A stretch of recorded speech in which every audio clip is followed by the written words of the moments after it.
8:05 de la mañana, a las 7:05 en las Islas Canarias. Muy buenos días a todos aquellos que se incorporan a esta hora a nuestra sintonía, la sintonía de Es la Mañana de Federico en el radio en este miércoles 30 de diciembre. Son las 8:05, 7:05 y vamos a contarles cómo se presenta la jornada, cómo se presenta este día en el que va a ser el último programa en directo que hagamos aquí en Es la Mañana de Federico del año 2020, no se crean ustedes.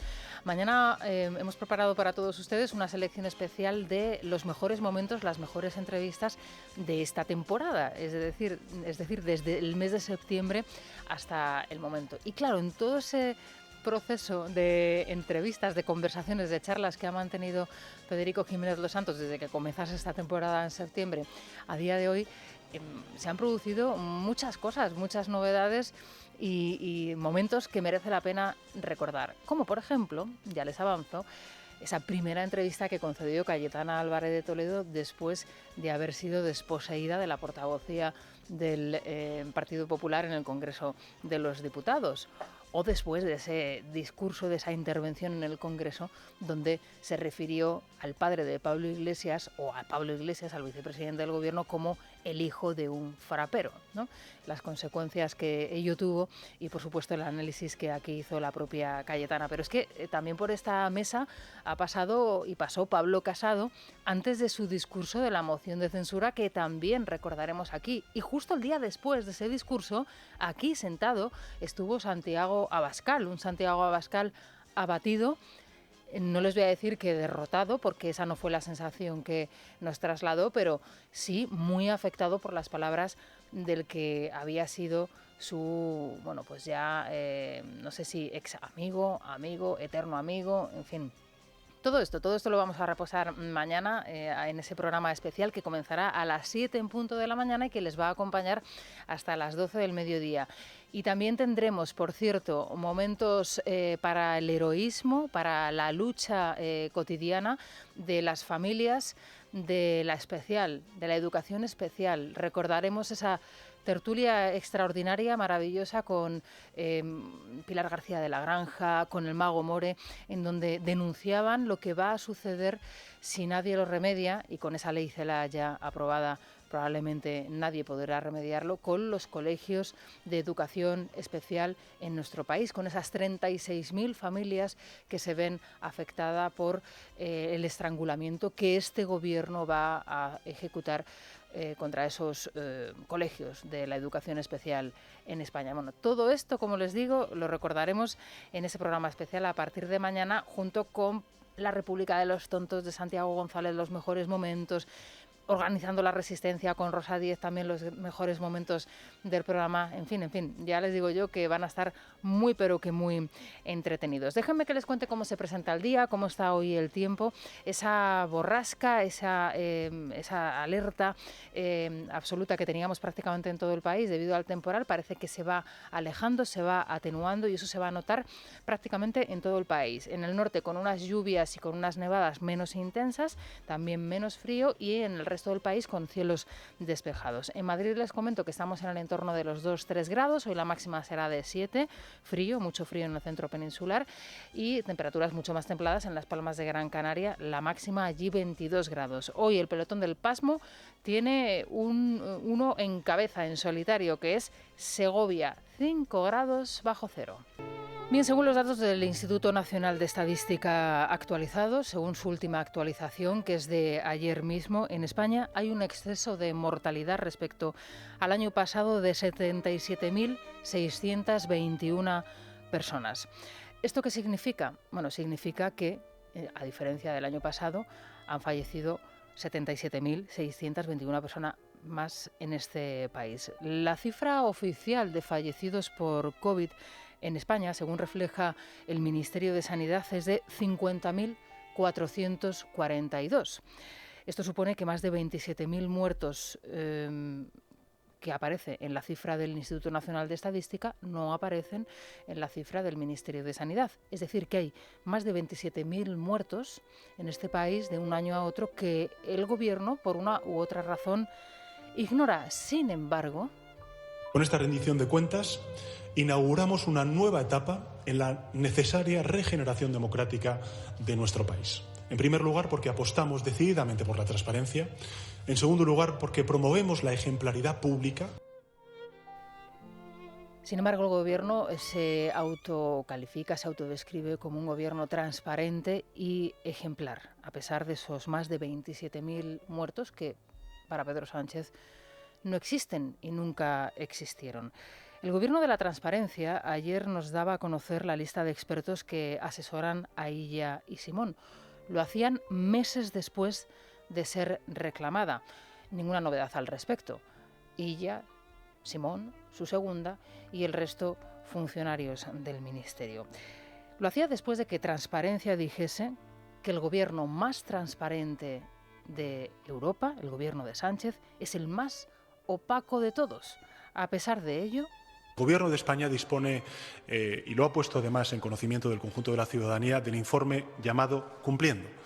Un informe que tiene por objeto proveer de la información necesaria para conocer el nivel de cumplimiento en todos los compromisos adquiridos por el Ejecutivo en este primer año de vida. Bueno, a pesar de todo, esto no es lo más grave, no es lo más grave de lo que dijo ayer y de lo que hizo el presidente del Gobierno, Sánchez, que se inventa un mecanismo de control sobre su propia gestión, hurtando al Parlamento su facultad de controlar al Poder Ejecutivo y, por qué no decirlo, también a los propios medios de comunicación, de poder controlar, de poder hacerlo y de poder denunciarlo. Nos tenía preparados el Gobierno de España un completísimo dossier para mayor comodidad nuestra, para no tener que analizar, que abordar, que hacer balance, que hacer crítica, que hacer un análisis sosegado, pausado y objetivo de lo que ha sido este año. Yo les decía a las 7 en punto de la mañana que Pedro Sánchez es ese tipo de persona, es ese tipo de hombre que queda contigo con la excusa de que te tiene que contar algo muy interesante y que cuando te quieres dar cuenta no te ha contado absolutamente nada y solo ha hablado él, por supuesto, de él y de sus circunstancias. Sin embargo, ese poder embriagador de las palabras llega un momento en que nos hace desconectar y que cuando nos hemos despertado y el café ya se ha terminado, pues nos la ha colado. Bueno, el presidente del Gobierno se presentó ayer ante los españoles para hacer balance del año, que nos deja cerca de 80.000 muertos de la pandemia y que él ignora y que él directamente no menciona. A pesar de ello, el Ejecutivo, que se negó a reconocer que había un virus, que recomendó a los ciudadanos que no nos pusiésemos mascarilla y que más tarde nos animó a que saliésemos a las calles a disfrutar, presumía de transparencia. El presidente del Gobierno se presentó ante los españoles para anunciarnos un indulto a los golpistas presos, porque hay que olvidar y que hay que aprender también de los errores que cometemos todos. Vamos, que lo que cometieron los golpistas presos no fue un delito, como dicen los jueces, sino que simplemente fue una equivocación, fue un error. Probablemente Pedro Sánchez, y esta es la segunda parte de su intervención de ayer, está preparando ya otro referéndum independentista en Cataluña. Nos está preparando para ello. Todos hemos cometido errores, y por tanto lo que tenemos que hacer es aprender de esos errores, mirar hacia adelante y ser capaces de encontrar un espacio en el que nos podamos reencontrar. Arrogante, mentiroso y trilero son algunos de los términos utilizados por la oposición ayer para criticar a Pedro Sánchez por su particular balance del año. Pablo Casado, Santiago Abascal e Inés Arrimadas coinciden en denunciar que va a utilizar los indultos, Pedro Sánchez, como moneda de cambio para permanecer, lógicamente, en el poder en España y también en Cataluña. No estoy convencido de que el gobierno quiera indultar a los presos independentistas, pero es que no creo ya nada de este gobierno. Da igual que Ábalos los defienda o que Sánchez los niegue. Harán lo que les convenga para que haya un tripartito en Cataluña con el PSC o dentro o desde fuera. Porque Sánchez ha hecho de la mentira y de la traición su forma de gobierno. Casi me atrevo a decir que es su forma de vida. Este es el hombre que dijo que no pactaría con comunistas y etarras, que dijo que había derrotado al virus en el mes de junio, el hombre que ha traído la ruina y la muerte como ningún gobernante del mundo. Menos indultos a políticos separatistas que han hecho tanto daño a Cataluña y al conjunto de España, y más ayudas directas a todas las familias que se están arruinando durante esta pandemia y que no ven ningún tipo de ayuda por parte del Gobierno de España. Hay muertes que no hacen Bueno, pues a pesar de ello y en tercer término, y no por ello desde luego menos importante, además de pues aprobar su propia gestión contra el coronavirus, con 80.000 muertos en su haber, a pesar de autodescribirse, autodefinirse como el gobierno más transparente, a pesar de que tiene varias querellas, varias causas en los juzgados pendientes de determinar la responsabilidad de este Ejecutivo, a pesar de presentarnos y de anunciarnos públicamente el indulto a los golpistas, pues llega y nos trata de convencer de que ha sido y que es Felipe VI el promotor de una renovación de la principal institución de este país, de la monarquía, y que es él, y solo él, eso sí, con ayuda del Ejecutivo de Sánchez y de Iglesias, el que va a iniciar ese proceso de modernización del cual tendremos noticia poco a poco cuando él lo considere oportuno. Bueno, con esta noticia, con esta otra parte de la intervención de Sánchez a las 8:17 de la mañana, 7:17 en Canarias, y con ayuda, como siempre, de Daniel Muñoz y de Silvia Ribeiro, vamos a contarles qué más cosas dio de sí y qué más comentarios produjo, desde luego, el presidente del Gobierno en su última intervención del año. En plena ofensiva contra la corona por parte de Podemos y sus socios, Sánchez marcaba el paso al monarca aludiendo a un supuesto compromiso de Felipe VI con una ley de la corona. Esa era la peculiar interpretación que hacía Sánchez del discurso que pronunció Felipe VI en Nochebuena. Ketty Garat, buenos días. Buenos días. El presidente del Gobierno, Pedro Sánchez, volvía ayer a ponerle deberes a la corona anticipándose a sus movimientos. En el balance de año y preguntado por si están negociando Moncloa y Zarzuela una ley de regularización de la monarquía, el presidente no solo no lo desmentía, sino que lo alentaba, diciendo que eso fue lo que le entendió al rey en su discurso de Nochebuena. Yo creo que fue una comparecencia sin duda alguna valiente, una comparecencia en la que el jefe del Estado, el rey Felipe VI, marcó claramente cuál es el rumbo hacia el cual quiere dirigir a la corona, que es una monarquía parlamentaria, constitucional, adecuada a la España del siglo XXI. ¿Sobre qué pilares se sustenta? Los dijo el rey. La renovación, y sin duda alguna esa renovación tiene que estar vinculada con la transparencia, con la rendición de cuentas y con la ejemplaridad. Ahí es donde está trabajando el rey Felipe VI. Ahí es donde está trabajando el rey, deslizaba con poca sutileza, se le volvía a preguntar, pero lejos de la transparencia, Sánchez optaba por la opacidad. Paso a paso, irán conociendo cómo se materializan esa hoja de ruta que señaló el jefe del Estado, el rey Felipe VI, de renovación de la corona en cuanto a la transparencia y la ejemplaridad.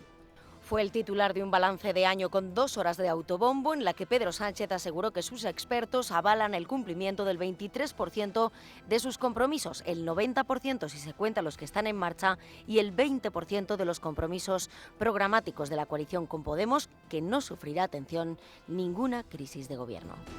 Bueno, Pablo Casado, el líder de la oposición, se pronunció lógicamente al respecto. Él dijo que estaba por la labor siempre y cuando esto sirviese para fortalecer a la monarquía, no para destruirla, como quieren los socios de Sánchez y como quiere el mismo Pedro Sánchez. Y claro, en esta cuestión es en la que muchos se están apoyando precisamente para hablar de ya la proximidad de un primer pacto de Estado entre el Partido Popular y el Partido Socialista, e incluso señalar al rey Felipe VI, y esto lo hace hoy algún que otro periodista en algún que otro diario digital, como la responsable de que ese pacto de Estado salga o no adelante. Es decir, el foco ya lo hemos puesto de nuevo en la zarzuela y no en Moncloa, que es donde tiene que estar. El líder de la oposición se ha comprometido a apoyar al Gobierno siempre y cuando no se modifique la Constitución y esa reforma fortalezca a la monarquía. Ciudadanos no ve con malos ojos la reforma, pero puntualiza que no se puede abordar a iniciativa de quienes quieren derribar la corona. Vox también se muestra reacio al considerar que de un modo u otro Sánchez tratará de utilizar esta ley para modificar la Constitución. Escuchamos a Casado. Si el Gobierno plantea el reforzamiento de la institución frente a los ataques de sus propios socios, nosotros pues estamos de acuerdo en que eso se haga y así no hay más discusiones. Bueno, ha sido muy crítica la oposición con la gestión del Ejecutivo frente a la pandemia. No se puede ser de otra manera, es decir, no caben aquí medias tintas, aunque es cierto que en el parte del discurso de la líder de Ciudadanos, de Inés Arrimadas, se nota, se atisba cierta comprensión al presidente del Gobierno, cierta comprensión a un presidente del Gobierno que es incapaz de reconocer, que es incapaz de homenajear, que es incapaz de recordar a las cerca de 80.000 víctimas que deja el coronavirus en nuestro país. También fue momento de reflexión por parte de los grupos en la oposición, que desde luego van a tener un papel, si cabe, más importante de control, visto lo que sucedió ayer en esa comparecencia, en este 2021 que comenzamos ya. Sí, la evolución es particularmente crítica en Baleares y muy preocupante en Cataluña y la Comunidad Valenciana, que registraban este martes el mayor número de contagios desde hace semanas, más de 3.000. A nivel nacional, España notificaba 14.000 nuevos contagios en las últimas 24 horas, la cifra más alta desde el 20 de noviembre, y 320 fallecidos. Pablo Casado cree que esta mala gestión, junto a la moderación de su partido, está sumando muchos apoyos al Partido Popular. Inés Arrimadas, por su parte, defiende su papel negociador. El partido está en el centro y lo que hay es una ampliación de nuestro espacio, de ese árbol del que hablaba en la moción, que hablé, por cierto, en la convención y que hablé en el Congreso, ¿no? Y ha habido una ampliación de espacio que es lo que ahora mismo pues, nos sitúa en un empate técnico con el Partido Socialista, en un diferencial de 2 puntos en las encuestas. Que hemos hecho una labor de oposición responsable, que nos hemos sentado, que hemos negociado, que hemos frenado muchas subidas de impuestos que afectarían al bolsillo de los españoles, como puede ser la subida del IRPF, la subida del impuesto de sociedades, la subida del IVA de la concertada, de la educación especial, de la sanidad, etcétera, pero desde luego no ha sido suficiente. Bueno, siguen las críticas también respecto a la vacuna. Por cierto, en este punto he de decirles que tenemos una buena noticia de última hora, y es que ha sido aprobada para su uso en el Reino Unido la vacuna de AstraZeneca. Recordarán todos ustedes que la vacuna de AstraZeneca, según las primeras valoraciones, tiene un 90% de efectividad y comenzará a aplicarse en el Reino Unido a partir del próximo 4 de junio. Es decir, que van a convivir ya el 4 de enero, perdón, no el 4 de junio, el 4 de enero. Van a convivir a partir de esa fecha la vacuna de Pfizer y la vacuna de AstraZeneca, y este es el horizonte más próximo al que todos desde luego queremos aspirar, ese horizonte en el que convivan las diferentes vacunas, que daría en este caso también la de Moderna, y que se estén aplicando en los diferentes países también de la Unión Europea. El 4 de enero, por tanto, empieza a aplicarse ya en el Reino Unido la vacuna de AstraZeneca. Y este miércoles continúa aquí en España la campaña de vacunación contra el coronavirus en las residencias de ancianos, tras recibir por fin ayer ese cargamento de viales retrasado por un error logístico de Pfizer. En Reino Unido, la primera mujer vacunada en Europa ya ha recibido la segunda dosis sin efectos secundarios, y hasta 5 sociedades científicas han emitido un comunicado en el que animan a la población indecisa a vacunarse. Isabel Díaz Ayuso y el ministro Illa han vuelto a enfrentarse por el número de viales repartidos entre las comunidades autónomas. Dice la presidenta madrileña que los recibidos en la capital son insuficientes. En el caso de Madrid es cierto que esperábamos un número muchísimo más alto, y por eso yo lo que espero es que finalmente vengan más vacunas. Hay quien opta por hacer disputa política de todo, allá cada cual con la actitud que decide tomar. El Gobierno va a seguir centrado en combatir al virus. Miren, el Gobierno va a seguir centrado en combatir al virus, decía el ministro de Sanidad. Son las 8:24 de la mañana y a esta hora todavía el Ministerio de Sanidad no ha dado el visto bueno para que en las farmacias se puedan realizar los test de diagnósticos del coronavirus. ¿Ustedes vieron la semana pasada las infinitas colas que se organizaron en los numerosísimos laboratorios que existen en nuestro país para hacerse precisamente estos test, antígenos, PCRs?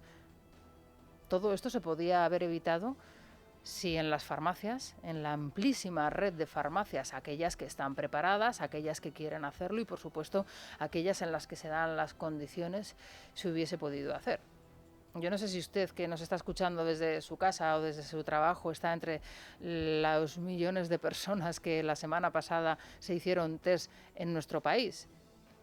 Pero yo les puedo asegurar que aquí al lado de nuestra emisora de radio tenemos un laboratorio y las colas eran infinitas, de hasta 5 y 6 horas de espera. A las 3 de la madrugada había ya gente haciendo cola en los últimos días de la semana pasada aquí. Bueno, pues esto se podía haber evitado si el Ministerio de Sanidad, el Ministerio de Illa hubiese dado el permiso para que en las farmacias se pudiesen hacer, por ejemplo, estos test.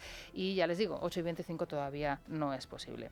Dos cuestiones más importantes y que, bajo mi punto de vista, retratan a la perfección, describen a la perfección lo que es este gobierno y lo que supone este gobierno. Por un lado, impiden el asilo político al hermano de Óscar Pérez. Recordarán que Óscar Pérez es ese policía venezolano que fue acribillado delante de las cámaras de televisión por el gobierno golpista de Chávez. Esto lo vimos todos y lo vieron todos ustedes. Fue portada de todos los periódicos, su cadáver completamente acribillado. Ha negado el asilo a su hermano, que está perseguido en Venezuela y amenazado de muerte, y por otro lado le da la nacionalidad a James Rhodes. James Rhodes es un pianista británico que ha pedido la nacionalidad española, muy afín, desde luego, a la causa podemita y a la causa de este gobierno social comunista. Es el pianista de cabecera de Pedro Sánchez y, bueno, es una persona que no tiene ningún tipo de pelo en la lengua a la hora de, por ejemplo, referirse a Santiago Abascal, el líder del partido Vox, como un auténtico monstruo, ¿no? Sin embargo, es una persona muy del gusto de este gobierno, y eso lo demuestra el hecho de que ayer, cuando se le concedió la nacionalidad española, el primero que salió a felicitarse por ello fue el propio vicepresidente del gobierno. Bueno, pues este es el gobierno el que impide el asilo político al hermano de Óscar Pérez y le da la nacionalidad a James Rhodes. El hermano de Óscar Pérez, el policía ejecutado en Caracas por el chavismo, apelará ante la justicia a la denegación del asilo político. Luis Armando Pérez denuncia hoy en el diario El Mundo la decisión del gobierno español e insiste en que si regresa a Venezuela su vida correría peligro. El régimen de Maduro ya ha asesinado, además de a su hermano, a uno de sus tíos. Y mientras niega el asilo a una víctima del chavismo, el gobierno de España le otorga la nacionalidad al pianista y activista James Rhodes. El Ejecutivo ha tomado la decisión, dice, por ser un símbolo de la nueva España. Rhodes está aquí en nuestro país desde hace 3 años, mientras que la mayoría de solicitantes tiene que esperar más de 10. En estos momentos hay más de 291.000 expedientes esperando ser resueltos. En Twitter, Pablo Iglesias manifestaba su orgullo por la concesión del pasaporte a Rhodes, que es un habitual en los actos del Ejecutivo. Bueno, pues ahí lo vamos a dejar. Son las 8:27 de la mañana, 7:27 en las Islas Canarias. Vamos a hacer una brevísima pausa y enseguida les recordamos cómo pueden participar en el programa, que les queremos escuchar a partir de las 9:30. Es la mañana. Es radio. Bueno, si le vamos a recordar a los oyentes ese número de nuestro audio WhatsApp. Pues es el 648 91 92 60 y, por ejemplo, hoy nos gustaría saber qué opinan de las palabras del presidente, de lo que dijo ayer. ¿Se creen sus palabras? ¿No se las creen? O, ¿por qué no? Cuéntenos cómo van a celebrar el fin de año teniendo en cuenta las restricciones o sus deseos para 2021. Todo a partir de las 9:30. Recordamos de nuevo el teléfono, es el 648 91 92 60. Bueno, he visto ya a Gabriela Albiac, que como siempre está puntual, pero hoy también nos va a acompañar Paco Maruenda y Eduardo Inda. Espero que se mantenga la calma en este entorno de paz que hemos conseguido crear aquí entre todos. Nos cuesta, pero luego nuestra conseguimos. Propia burbuja. Sí, así que bueno, pues comienza la tertulia. Es radio. Felices fiestas.